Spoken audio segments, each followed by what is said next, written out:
salmon born in freshwater meander downstream hundreds of miles from the place of their birth to the salty waters of the ocean. There they live a relatively calm existence until after a few years when a biological trigger engages that propels them to migrate back to their ancestral birthing waters. Those who survive the journey of being churned and tussled, hunted and preyed upon will eventually reproduce and initiate a new cycle of life, welcoming in a new generation of its species. Like the salmon, we too meander through the early years of our existence. And sometime in one day, we instinctively face a trigger that will test the inner core of what defines us and venture on a journey. As students, we find ourselves swirling in an eddy like a salmon from time to time. But also from time to time, we find ourselves enveloped in historical events so significant that they solidify us as who we are and provide a chronological marker that we remember. We name these markers with a single word or a date and know that they will have forever changed our lives. For me, the trigger was April 16, 2014, the Sewol-ho incident. We call it this in recognition of the 304 passengers who needlessly lost lives, 250 of whom were students the same age as you and me. Unlike other major events in Korean history, the Sewol-ho happened because of the culmination of multiple human errors. Each, on its own, could have been solved. Yet somehow collectively, they all converged on this fateful day. There were too many excuses, too many new regulations, and most importantly, there was a lack of leadership. The public cried and prayed on that day for a miracle, but none would manifest. Only heart-wrenching images of the ship sinking in a helpless nation. I, along with other students and teachers, watched events unfold in real time. From what I observed that day, most people understandably felt anger at what was happening, followed by a guilty elation that their loved ones weren't among those who perished. But for me, another emotion surfaced very quickly, that of a citizen seeking guidance from her leader. On that day, I awaited guidance and words of comfort from our president. But all I heard was silence. When the leader is unwilling to roll up her sleeves and fight side by side with her people, the people of that nation must take actions themselves. For me, that action took the shape of doing something that could make sense of everything happening around me. It was time for us to revolt. And that was when I created this movement called the Generation R.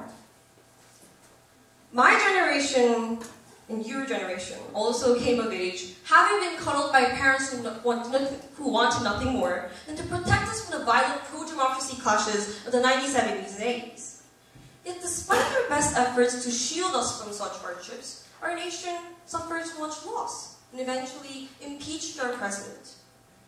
Over the next few years, the Sewol-ho became a permanent fixture in our identity as Koreans. Starting from October 2016, protesters began demanding the removal of President Park. This time though, they were not alone, but they were joined together with the parents of the Sewol victims who have been standing vigil in Gwanghwamun for 2 years as a reminder of what happened to their loved ones. The presidential protests of 2016 and 2017 were of course very truly amazing for having been peaceful and attracting over 1 million people. But for me, having already felt disappointed at the inaction of the president 2 years earlier, this also somehow seemed wrong. The motivation and intent seemed no different from people who go to music or sports events. Everywhere you looked, social media was flooded with images of Peking and Gwanghwamun and tagged with hashtag Halchosin, hashtag protest, hashtag democracy, hashtag for Korea, yay! When I asked a few of my friends why they went, they answered. They responded. They all responded that it was a fun thing to do. This was wrong. It was not a true revolt. Unlike the salmon who struggled to return to somewhere known and familiar, my generation, everyone, took along with the waves without any significant individualized impact. The 2016-2017 protests were therefore no different than a fad diet. Let me explain. Let's say that I weigh 60 kilograms, right? I really want to look nice. I want to find myself fitting into smaller clothes. So I decided not to eat anything for 3 weeks. Well, I did great. I lost 10 kilograms, and I found myself fitting into tighter clothes. But now what? Right? I can't continue to starve myself, so I start eating again. What happens? I'm right back where I started. Okay then, what's an ideal diet? Well, an ideal diet is something that's manageable and is consistent of many different factors such as diet, exercise, and attitude.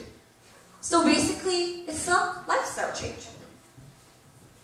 Generation R symbolizes the need for change, but also embraces the reality of the characteristics of my generation.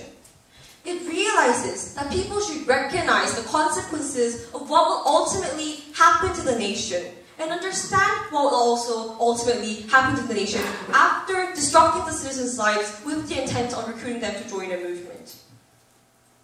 Therefore, how do we reach our true potential as a unified generation and revolt?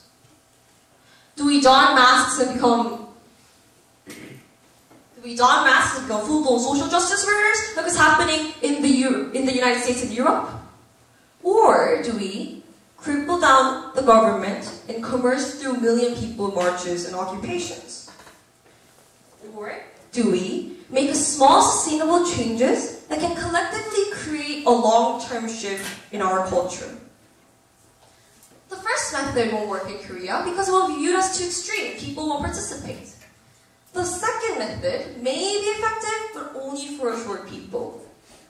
Then the only option for my generation, for you and me, is the third one. How do we make this work? Currently, we're not informed. We don't even read current news. You don't know what's going on in this nation. We're actually very uneducated about the societal problems. But most importantly, we also haven't had discussions amongst ourselves. While the 3-6 generation of Korea was famous for having social discourse where they planned for a better government in the future, my generation panicked every single time they can't find homes. We may be physically together, but we don't socially engage. We must discuss. Unlike golds or diamonds, that's in my poster, ideas do not increase in value if we keep them locked up inside. We should not be embarrassed to share our ideas. We should not criticize others simply because they have a different thought. We should not force you to be on my side, but we should understand others' point of view. We should be informed, and we should look forward to a world where we can unite under a common cause. Another important factor in a sustainable revolt is choosing a career that is socially acceptable and not just driven by the acquisition of wealth. In the past, top Korean graduates studied overseas because they dreamt of ways to make their country better.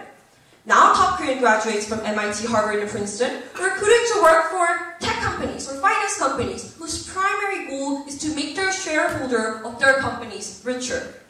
In this respect, now our teachers and parents should now educate us on the significance of our career choices.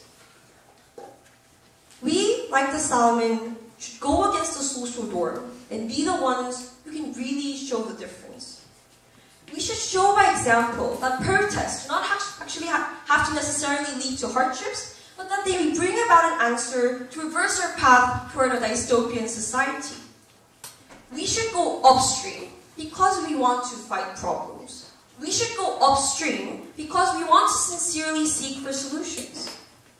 Rather than agreeing to what we're told to do, this requires challenging the authority of everyone. If what you are being told to do does not adhere to the creation of a more positive society, then you must stop and question the directive. That is how our generation can seek a change. Our generation must be different because we are the only ones who can really be effective in changing the society. Okay, so upon this point, you're having a very curious look. You guys might be thinking, okay, so I get your point. But I think your beliefs in your movement of Generation R is too grandiose and simply nonsense. I think it'd be better for you to go and earn money and build a well in a destitute village or clean the house of an elderly woman in your neighborhood for like twice a month. And my answer is, yes, you're correct. My beliefs are grandiose. My movements are simply nonsensical. But isn't that how we make a mark in our society? 65 years ago, the people of the United States struggled to understand why they had to continue on with their nation's concerted and epic efforts to send a person to a moon. In a speech given by President John F. Kennedy, he told his citizens that they were going to the moon because the struggle would unite them as a person and as a nation and provide the best qualities of your generation. If we take the easy path, then our generation will be remembered for nothing. We should show by example that protests not necessarily have to lead to hardships. So rather than outlining for you how to revolt, how to make sustainable changes, I'd like to give you one example and then ask you that you all find your own ways of making a sustainable change and get together, discuss, and share your ideas with others. If you think you're insignificant, then consider this for a while. Today's economy relies on sales through marketing. And my generation, our generation, is the first generation that was either born with the option of playing with a smartphone or a pacifier. Companies, they know this. So they market their sales through our web browser accounts. If a company insists on utilizing harmful manufacturing practices, then block their ads and post comments on their websites to tell them, and that reminds people of this point. Spread your work through Instagram or Twitter, not your selfie, but upload a photo to show that you deserve something better. That is how our generation can ultimately seek a change. We are actually more powerful, far more powerful than we realize. We will ultimately run industry, government, and eventually be responsible for the welfare of the nation. We should show by example. We should show that our generation is far more powerful. Understand that social awareness doesn't come from uploading selfies and posting it on your timeline. Understand that you have to be the ones who's going to make a change. Do what is difficult. We are the Gen R, the generation of revolt. Thank you.